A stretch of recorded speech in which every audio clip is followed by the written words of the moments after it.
What's up, guys? Sean here from Srkcycles. We have a 2004 Harley Davidson Electroglide Classic.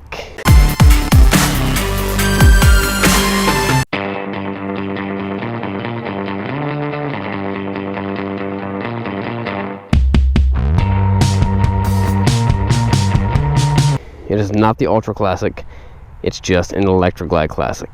And it's got a lot of modifications done to it, including painted interfering, upgraded stereo.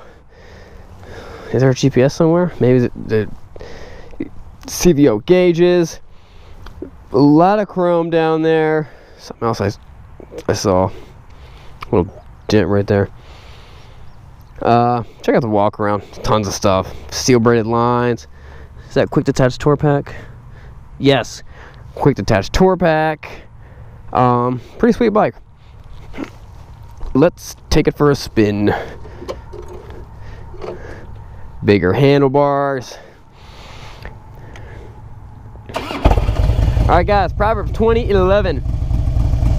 It is by his deeds that a lad distinguishes himself, if his conduct is pure and right. These handlebars are perfect. Great upgrade. These are very cool and tasteful upgrades. I like this. Ooh, a backrest. Wow. This backrest is huge and amazing. This bike feels great. Wow. This bike only has 41,000 miles on it. Someone spent some money. Everything is chrome up here. Plug your phone into the stereo. Grips are a little sticky. They get that way. Steel braided lines. Chrome. Wow, wow.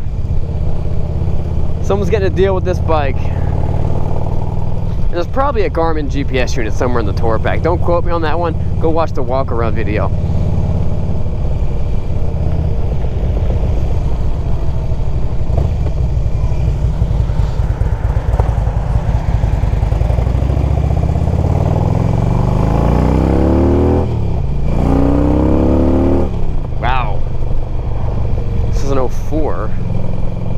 So that would be the 88 cubic inch.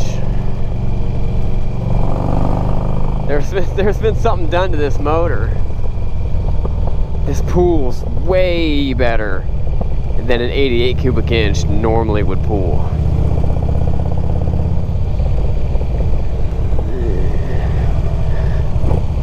This is a professionally put together bike. I mean, someone like $800 just to paint the interfering like that. $800 just for the gauges.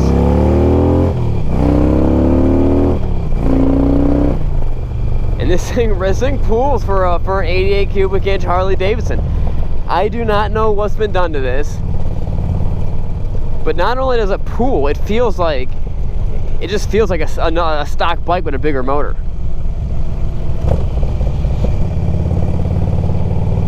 A lot of times when you modify one engine, it might be as fast as a newer engine, but you lose something, you know what I mean? It's too loud, it's jerky, it's not smooth anymore because you're putting cams and all this modification. But this actually,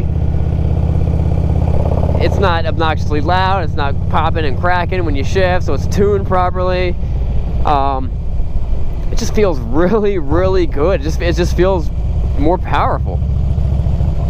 I'm not sure if that makes any sense to you guys.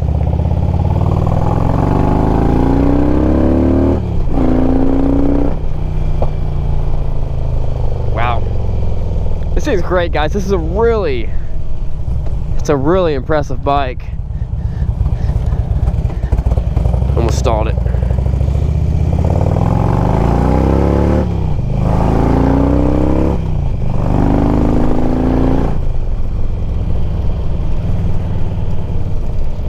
It looks like this guy would trailer this thing. I don't know where. Maybe he trailered it to Florida. Look, you see those, these things are trailer clamps because he doesn't know the best way to trailer the bike, but that's a pretty decent way. It's still above the forks, but it's better than the handlebars. Wow. This is a good ride. So I love the way they have the handlebars are set. It's a little bit lower than being level with my arms, so it feels great. It gets my hands out from behind the fairing, which cools me down a little bit. Cools me down a lot of it. I like that little I like that very low windshield. I'm still getting a lot of wind at my face, which is awesome. It's a hot day. I need that.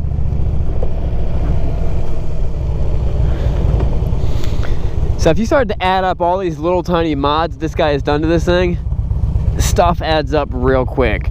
Mirrors, brake lines, those clamps. I mean, just doing all the different cables and the bars, that could be an $1,800 job.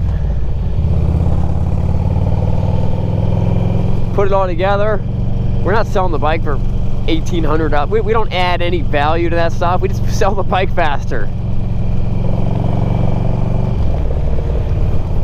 Different Harley Davidson floorboards, different brake levers, different shift lever.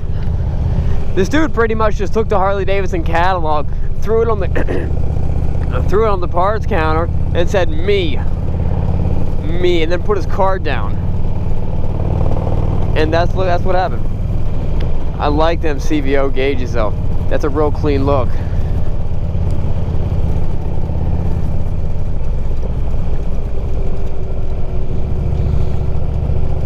Something really cool that Harley did, and they did it for a long time, like starting in like the 90s or late 90s maybe, is all their radios had the little auxiliary input. Even when it was a tape deck, it still had the auxiliary input, I am pretty sure. So when everything is out, the whole radio is outdated, no one has CDs, no one has any of that stuff, everyone can still use the aux port, the auxiliary port, to plug in your phone, or you could plug in a Bluetooth connection that plugs into that, and then your thing's got Bluetooth. It's just it's a port that never went out of style, that never went away, and I think that was a smart move on Harley Davidson's part. You know what I mean? Hey, all right, maybe right now tapes are in. Let's give them some possibility, because that might change in the future. You know, if that's what they're thinking, awesome. Good job, Harley Davidson. All right, guys, listen, I'm 32 years old. I'm an old man. I'm an old man, super old. As an old man, I love me some backrest. Like, this is awesome. This changes the way, it changes the feel of the bike. I'm not just like sitting up here, you know, make sure my posture is good so my back doesn't hurt. I'm sitting in a recliner chair. Maybe you're sitting in a recliner chair. Maybe you're sitting right now at your house in a recliner chair watching the same view I'm looking. The only difference is I could die and you can't.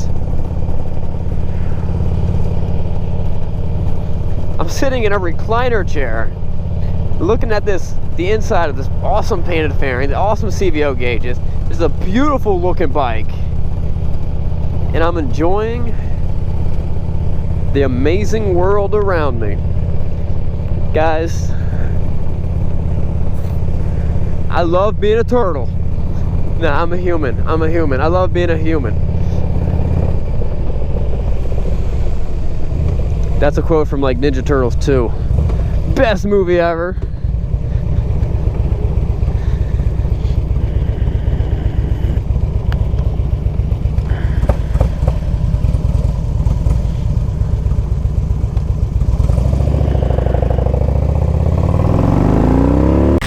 What's up, guys? I'm Sean. Thanks for watching that great video. And as always, click down here to subscribe.